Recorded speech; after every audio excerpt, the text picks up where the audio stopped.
here on the block. What a surprise, because no government proposed it. Because the leaders would be put in asylum.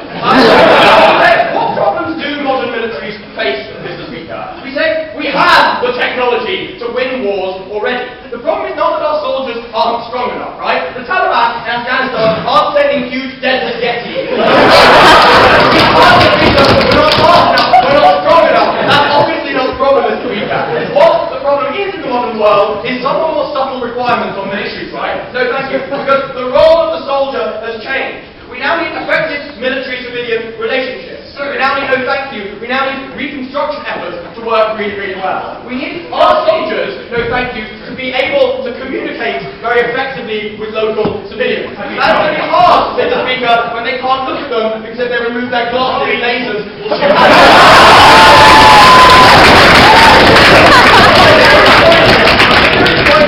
It's hard to connect with ordinary civilians and build up a trustworthy relationship if you're not human.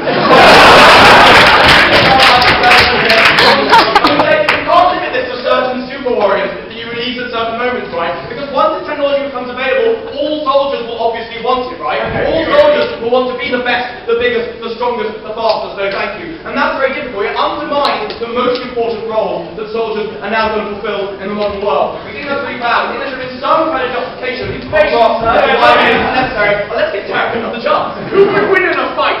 Wolverine or your Taliban Yeti? Obviously Wolverine, but so on M44 Abrams.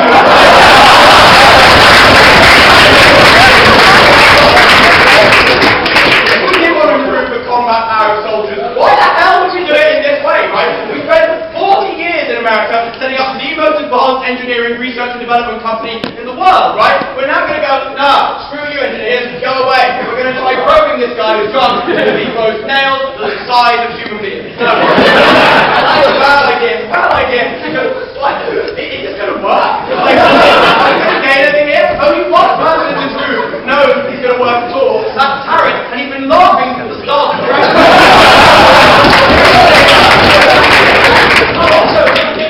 it's not cool enough, right? We want robots. We want big science robots. We want huge cyborgs to kill everyone. Why do we seriously want that? No,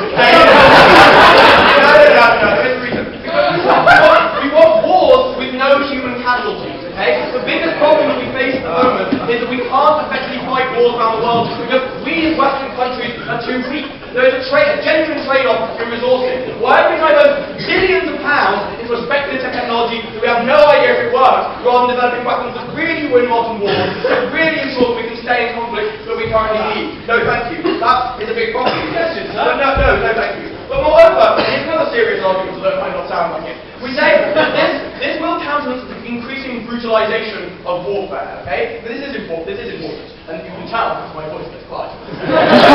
We say, because this is the much better version of what Jan's arms race argument is going to be, right? It's not I know what he's going to say. It's not just that, like, other countries will build up weapons and, they'll build up their own soldiers and things like that. It's that they'll say that they need to use more and more brutal policies in wartime because otherwise, how do we take down these amazing superhuman soldiers that the other side has? As soon as no thank you, new and more advanced threats develop, new and more brutal tactics are asked for in order to counter them. We think that's a big problem because it's going to, brutalize war all over the board. That's going to increase the nastiness of war, increase the horror of war. No thank you, and again, that's going to make it harder for us to achieve military objectives because civilians and governments will be less likely to stay and win wars as it is. No thank you. But moreover, it will create an arms race, possibly literally. There's going to be a three-armed US army.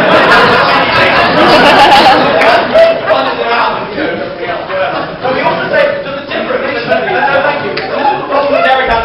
Derek just said, why is an arms race so important? We already have an arms race with, technology and things. Yeah, with technology and things, rather than playing around with people's genes in a more radical and disturbing way. And saying to me, yeah, go ahead. Okay, would you like to explain to us what the meaningful distinction between playing around with people's genes is, as opposed to giving them the latest body armor, which might also cause people... Well, two things, I guess. One is that you can take the body armor off. So when I give someone a piece of body armor, I'm not like, you must now wear that body armor until the age of 4. That's an acceptable way to treat people. But moreover, because I guess, I don't know, Sam, people's identities than armor. I mean, there's a big argument there, right? That, like, if you play around with people's genes, you do it in a risky way, we say that you countenance much more severe forms of damage to those people than we think that they can necessarily resort to. I'm going to do the Canadian thing now and do some rebuttal, ending with my speech. So more jokes. So there are examples that are going to be safer, okay? Safer to who? We don't think it's going to make war safer for civilians, which is probably the thing we most want to do, now that you can empower soldiers to be even more able to overwhelm any civilian responses on their power, right? Like local communities and local police force. We also say that, like, clearly it makes these individuals much more of a target and therefore doesn't make them safer. In the same way that once you use the greatest piece of technology out on the battlefield, that becomes everything that people attack. We also have this idea of superior opportunities later in life. Doug's going to attack that in his speech in a minute. But first of all, I don't think that most powerful people in society, Mr. Speaker, the most powerful people in our world, people with the best abilities in the world, should all be ex-soldiers who spend their time gutting out their Taliban enemies with nails that grew out of their eyes. Okay? That's a bad idea. If you think it's a bad idea and this won't work, probably we can start.